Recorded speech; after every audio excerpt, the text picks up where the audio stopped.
پەخشی ڕاگەیاندن بە جۆرە جیاوازەکانیەوە کەوتۆتە کێشە و چ وەرگران و هەم شارەزایان تێبینیان لەسەر ونبوونی پەیامی ڕاست و زانستیانە هەیە بۆ ئەم ژینگەی هەرێمی کوردستان کە دەوترێت میدیا لە قەیراندایە. یەک لە بژاردە پەسەندەکان بەڕای مامۆستایانی زانکۆ دامەزراندنی میدیای نیشتیمانیە. ئەمڕۆ سەرڕای ئەو ئازادی ڕاگانەی لە هەرێمی کوردستاندا هەیە کە یەکێکە لە سیفاتە جوانەکانی دیموکراسی لە هەمان کاتدا جۆرێک لە فۆزای میدیایش لە هەرێمی کوردستاندا دروست بووە کە ئەمە زیانی بە گوتاری نیشتیمانی گەیاندووە. لەبەرەوە لێرە داواکارم لە دەسەڵاتداران بەتایبەت لە پەرلەمانی کوردستان لە ڕێگەی یاساوە بتوانێت میدیا بە شێوازێک یەک بخات و پشتیوانی دام و دەستگا نیشتیمانیەکانی میدیا بکە. بەداخەوە تا ئێستا ئەمڕۆ لە هەرێمی کوردستان خاوەنی میدیایەکی نیشتیمانی نین، چونکە تا ئێستا پرۆسەی بە نیشتیمانی بوون لە هەرێمی کوردستاندا پرۆسەیەکی سست و لاوازە. میدیای نیشتیمانی لە فەرهەنگی زانستیدا مانای میدیای سەنتەرگەرای خەڵکی دراوەتێ و ئەم قۆناغەش هاوڵاتیان چاویان تیژ و کراوەیە لە هەمبەر ڕوودا و پێشات و ڕاستیەکان. لەم ڕوانگەیەشەوە ئەکادمیانی بوارەکە دەڵێن پێویستمان بە تێپەڕاندنی میدیای تەقلیدی هەیە و بۆ شوێنگرەوەشی ڕاگەیاندنی نیشتیمانی بە جێگرەوەیەکی باش دەزانرێت بۆ گەیاندنی زانیاریەکان. بە شێوەیەکی سەرەکی ئەرچی دامەزراندنی میدیایەکی نیشتیمانی دەوڵەتە، حکوومەتە.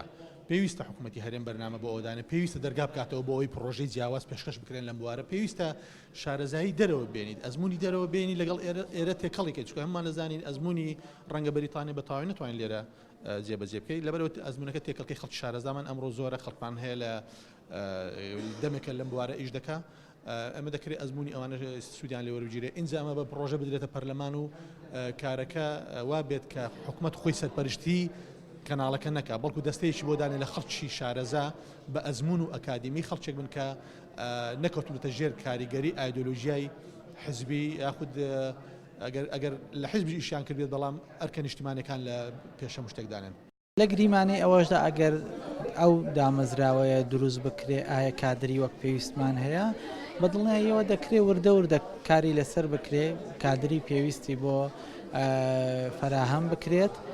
بەڵام گرنگ دروستکردنی پایەکانیەتی، چۆن ئەو پایانە دروستکردنی دامەزراندنی ڕاگەیاندنێکی نیشتیمانی لە کوردستاندا ئەو پایانە دروست دەکرێ بۆ ئەوەی بتوانین لە خزمەت بەرژەوەندی گشتی کار بکات و لە دوو ڕەهەندی هەم پیشەیی هەم نیشتیمانی کار بکات. خەمخۆرانی ڕاگەیاندن لەم کۆبوونەوەیدا لەسەر ئەم پرسە کە هێنانە ئارەی ڕاگەیاندنی نیشتیمانی هەڵوێستەیان کردو. لەم ڕۆژەوە هەریەک لە دکتۆر کاروان عەلی و دکتۆر هێرش ڕەسوڵ مامۆستایانی زانکۆی پۆلەتەکنیکی سلێمانی کتێبێکیان لەسەر میدیای نیشتیمانی بڵاو کردەوە و بە وردی باسییان لە گرنگی ئەم بابەتە کرد بۆ باشووری کوردستان و مەبەستیشیانە ئەم پرسە بکەوێتە سەر ڕێچکەی خۆی و لەم ڕۆژەوە دکتۆر کارزان محەممەد مامۆستای زانکۆ خوێندنەوەیکی وردی زانستیانەی بۆ بڵاوکراوەکە ئەنجامدا.